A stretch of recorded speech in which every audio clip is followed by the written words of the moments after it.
here's another one for you in your DMs. I think it was a reply to what is the story from your childhood that most emblematizes the kind of person you've grown up to be.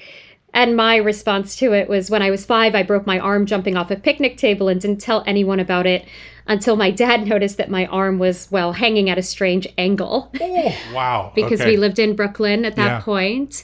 And I had this downstairs neighbor, Jonathan, my first friend, really, that I remember. But we were playing tag with him and his brother. He had an older brother. And I was trying to get him, and I climbed on top of a picnic table and jumped down, and I slammed my arm into the ground, and I broke it. Oh, I'm so sorry. And, oh, that's okay. And I remember as a child, I was always very afraid that I was a burden.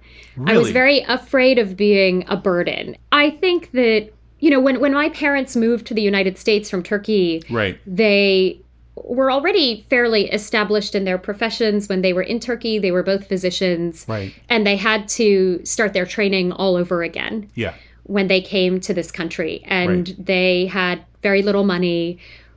The first apartment that we lived in was not in Park Slope, though I can't remember which neighborhood it was in now. If you ask my parents, at that time, they had so little money that they couldn't pay, you know, however much the subway cost, 50 cents or whatever it was, to take me to school. So my dad would carry me on his shoulders for 30 blocks. Anyway, so I think I was always worried about being a burden because it seemed like my parents had way bigger problems. You know, between moving to a new country, my father didn't speak any English. I think my mother used to steal beans from the hospital cafeteria. This is incredible. Did your English outpace theirs relatively quickly, or no? I'm curious. It did. And there's actually, I found this copy of Amos and Boris that my first grade teacher had inscribed to me, because I guess they'd given it to me as a gift at the end of the year. And it said, you know, it said something like, to think that you showed up in this class not speaking a word of English, and now you can, I think she said, now you can read and write like a pro. Yeah.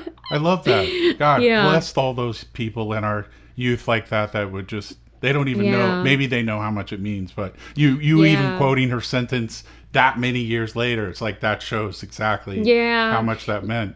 Yeah, my parents they couldn't afford a babysitter or after school care in any way. So they actually used to leave me with her after school for her and she, I think, out of, you know, just kind of the goodness of her heart took care of me because we had nobody. But my first friend into this scene that I've set for you, my first friend was this boy, Jonathan.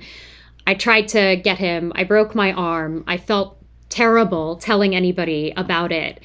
And so I think his mother or babysitter was watching us, and we went back to their apartment, and I couldn't stop crying. Cool? I was trying to be cool, but I couldn't stop crying. And finally, whoever the adult was called my father, and he came and realized that it was very clearly broken. And I remember him putting my arm in a sling and putting me in a taxi, and us taking the taxi to the hospital to have the bone set. I have never, I'm sure I will